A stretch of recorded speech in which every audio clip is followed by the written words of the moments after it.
très intéressant ma am na yeneen point yoo xam ne il faut ñu aborder ko comme loo xamante ne moo def actualité tey aussi bokk na ci li nga xamante ne mooy bureau bi ñu war a samp bureau municipal fële ci Guédiawaye Issa ma bàyyi la nga daal def jeunesse bi ce qui s'est passé aujourd'hui waaw Guédiawaye la nga xam ne moo fa jot a xew mooy bureau municipal bi la ñuy sampaat sax laay wax ndax démarré woon nañ ko fan yi la ñu weesu ñu gis ne amoon na blocage ndax déjà jotoon nañu sax tabb ci bu ñu sukkandikoo ci ñenn ñi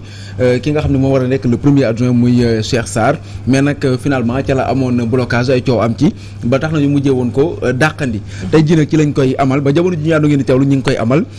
Cheikh Sarr moom lañ def premier adjoint moom ñu fàttali ne mi ngi far ci Benno Bokk Yaakaar Aïda Sow Diawara ñu def ko deuxième adjointe moom itam si ñoom la bokk ki la di Ndiogou Malick Dieng bu wàllu Sénégal moom moo nekk troisième bi Fama Diakhaté gëm sa bopp moom moo ci topp ci Ndiogou Malick Dieng Sada Sall Benno Bokk Yaakaar ak ki nga xam ne moo di Awa Sow Benno Bokk Yaakaar donc pour l'instant si ñu falagul ñenn ñi jàpp nañ ko sax même que ni Benno Bokk Yaakaar rafle na li nga xam ne moo ci jot a xew parce que ñenn ñi ci nga xam ne ñoom lañ jot a far sax am nañu ne Benno Bokk Yaakaar moo leen soutenir pour ñu mën a jàll donc wàllu Yewwi Askan Wi amaguñu ay adjoint pour l'instant ci 14 yi nga xam ne moom lañ jot a war a samp te tey ñu ngi ci 6 ba sàng bi ñu mujjee am ay xibaar en tout cas donc desandi na aussi lu mat 8 adjoint yoo xam ne ñoom la ñu war a fal loolu nag xëy na peut-être soo matul moo xam naa ne fa la ñu fanaan wala dem ba suba Georges ba lecture nga kii ngay def ci installation bureau bi foofu noonu c'est quelque chose d'inédit wala mos na fee am bon dama wax ne c'est inédit parce que je suis pas au courant de ce qui se passe au niveau de toutes les communes mais ce qui se passe à Guédiawaye c'était prévisible parce que bon le maire sortant Aliou Sall avait annoncé la couleur si belle première tentative d'installation de ce bureau municipal là en disant que ñun lu ñu bëgg mooy en fait même s'il ne le dit pas comme ça mais tout le monde sait que lu mu bëgg a wone à travers ça mooy que on accepte que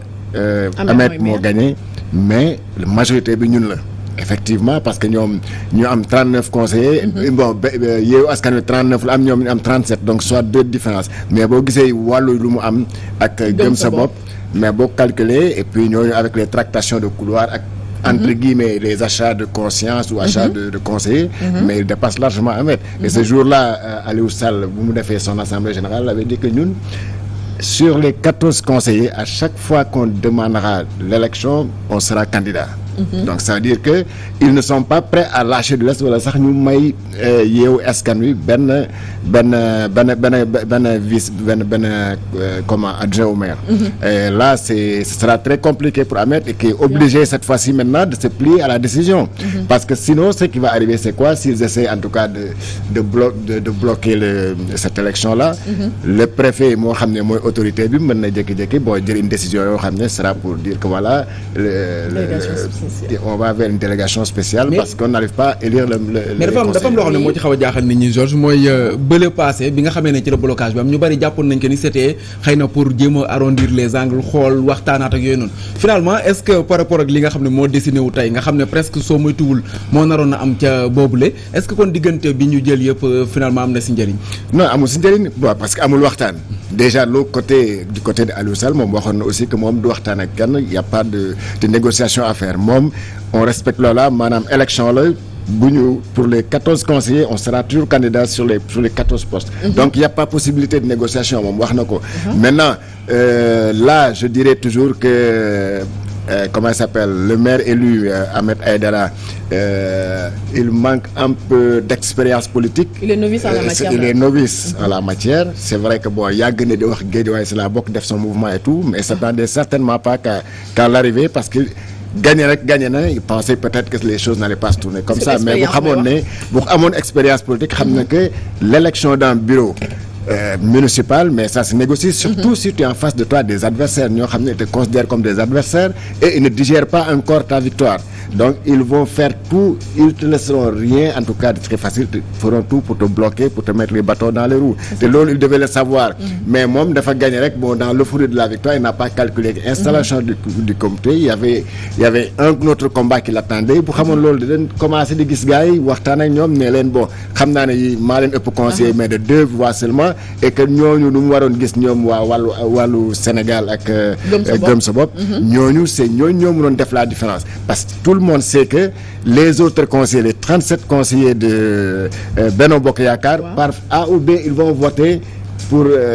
bien sûr, ils vont voter contre Ahmed en tout cas au moment de l'élection du bureau. Mais donc maintenant ce qui doit faire la différence ñooñu waroon gis seeti maanaam wàllu Sénégal ak les gars de Gëm Sa Bopp. Moi aussi je suis surpris quand même que les gars de Gëm Sa Bopp puissent jouer ce tour-là Ahmed surtout boo gisee les relations Ahmed avec Bougane mais malheureusement ce vote est en secret xam nga nit ko aussi mën na la promettre bu fekkoon un vote à main levée. Là le problème serait moins compliqué parce que bi nga xamee ne que bon Famara Ibrahima n'a pas voté pour moi pourtant il m'avait promis sa voix Matar même chose mais là c'est un vote il peut dire que man yow laay wote mais bu duggee si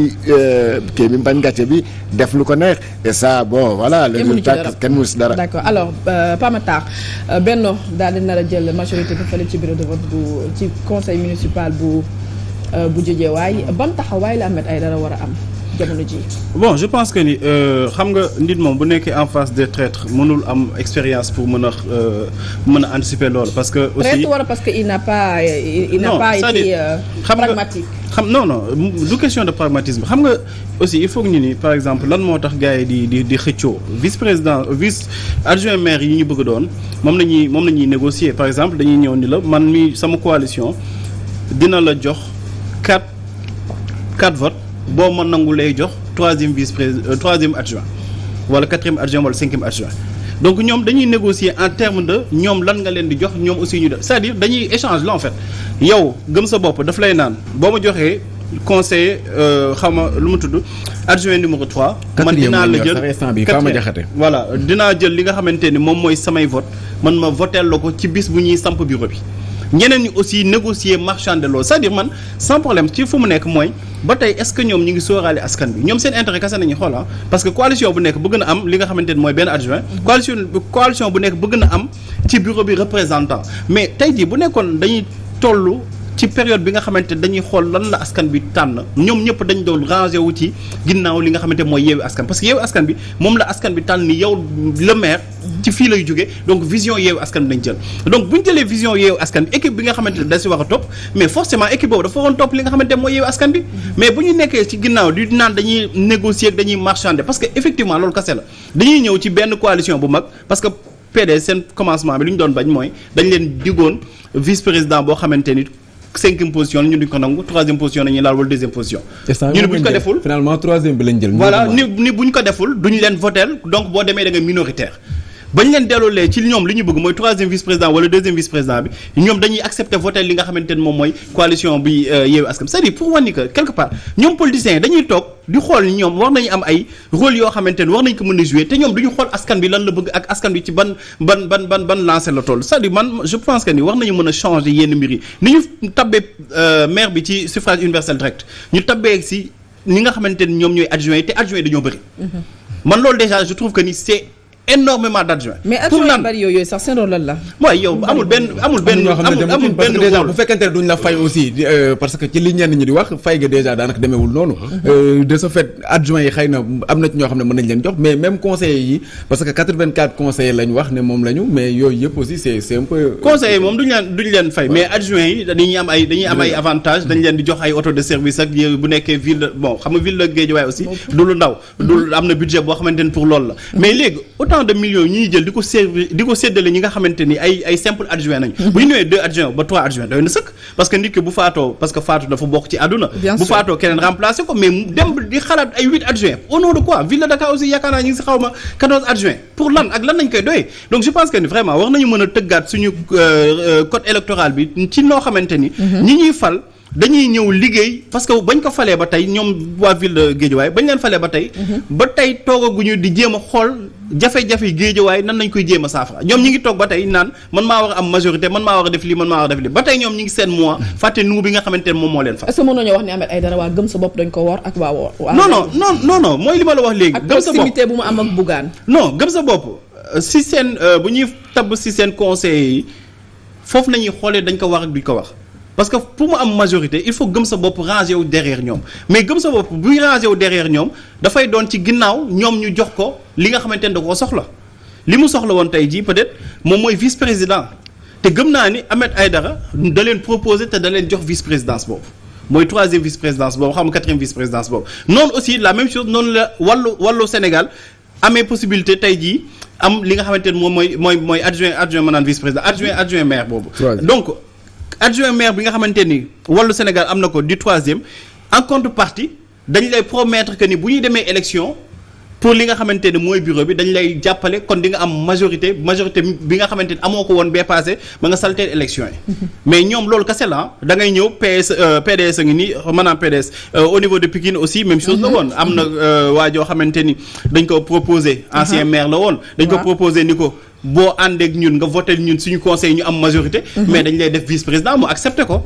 pourtant xaarul ay directive parti ak yeneen daf ko accepté dem parce que moom nee nañ ko di nga am en contrepartie lii donc ñoom aussi ci loolu lañuy nekk buñ leen niwee voté leen ma mais ñoom dañuy naan contrepartie lan nañu am parce que PDS bu ñuy fàttaliku seen problème bi gën a mag leen la woon moo dañ ñëwoon Ahmed Aïdara ñëwul proposer leen quoi que ce soit de concret ñoom loolu kese nañ doon xaar mooy proposition lan nga ñuy jox en terme de adjoint au maire bañ leen ko joxee nag yaakaar naan bu ñu demee ci délibération ñoom dañuy voter mais dans les postes au niveau du bureau il y a pas que les adjoints au maire il y a aussi les présidents de commission ñooñu aussi ils sont plus importants mais man ce que je conçois pas c'est ce nombre pléthorique d'adjoints man su ma gisee l'Assemblée nationale par exemple lu muy liggéey moo ëpp solo quand même c'est ce qui se passe dans les trucs alors que là on a que sept vice-présidents 7 ou 8 je sais pas alors que ñooñu sax on peut comprendre le truc l'utilité de la vice-présidence parce que boo jëlee les sessions le marathon budgétaire alors Moustapha Niasse mi nga xam ne mooy président de l'Assemblée mënul toog de 8 heures à minuit il est obligé quand même bëgg noppal tànkam def je sais pas se dégourdir les jambes là on appelle un vice-président mais c'est très rare par exemple parce que les comment on appelle réunion conseil municipal c'est vrai que le maire n'est pas obligé d'être là puisqu'il a son adjoint et tout ça mais 5 adjoints doy na sëkk quoi franchement bon. ëpp na sax man Guédiawaye laa dëkk. oui damay commencer par féliciter Ahmed Aïdara ci victoire bi ko Guédiawaye jox. mais aussi. il faut que ñu reconnaître ni mode d'élection bi bu bees la te moom jàpp ma ni politicien la dafa amul expérience politique parce que bu doon am na expérience politique tuuti. lii yëpp du dal lii am li ñuy vivre tey Guédiawaye du ci am parce que man dama doon jàpp ni Guédiawaye li mu soxla mooy changement mais aussi dans la bonne direction c'est-à-dire bu ñu changer njiit bi ba pare na rassembler ñëpp parce que njiit loolu la. bu ñu xasee ba fal la da nga war a rassembler ñëpp parce que man dama contre conseil municipal boo xam ne wala bureau municipal boo xam ne amul opposition ce n'est même pas du gentleman politique. bokkul sax ci gentleman politique. dañoo war a ci biir bureau bi mu am pouvoir comme opposition pouvoir comme contre pouvoir bu ko defee débat yi mën a équilibré ni ma ko bëggee ci yeneen gox-goxaan yi. loolu laa ko bëggee tamit sama biir commune loolu la Guédiawaye wax en réalité. Guédiawaye dafa ne Ahmed Aïdara yow yaay maire mais ñeneen ñi jox nañ leen pouvoir pour que ñu mën a indi contre pouvoir ci biir léegi nag man bu ma ko doon conseiller la ma koy njëkk a wax mooy ba nga gañee ci njëlbeen ba ñu woo la féliciter la parce que il paraît que féliciter nañ ko. nangu nañ seen i défaite delloo leen ko mooy lan. ne leen Guédiawaye du dem élection consensus la ñuy def te Aliou Sall yow mii bëgg naa nga conduire consensus boobu man maay maire mais dama bëgg nga conduire consensus delloo ko mais Aliou Sall nit la et puis il n'est pas petit bu boobaa dana xam day delloo lépp Ahmed Aïdara bu ko defee consensus am Guédiawaye parce que situation bi arrangé wuñu bëgguñu Guédiawaye nekk sous délégation spéciale parce que dañoo fal maire ñu bëgg mu falu vision bu mu ñu wonoon wala programme bu mu ñu wonoon mu exécuter ko. mais exécuter ko avec un contre-pouvoir loolu yëpp mënoon am de manière consensuelle. mais mode d'élection bi bees. inexpérience dugg peut-être que ci biir campagne bi métti woon na loolu. mais boo xasee ba gagné yaa war a yaatal sa xol xam ne ñëpp nga mën a ëmb. d'accord waxtaan ak ñoom bu ko defee ñu am benn bureau.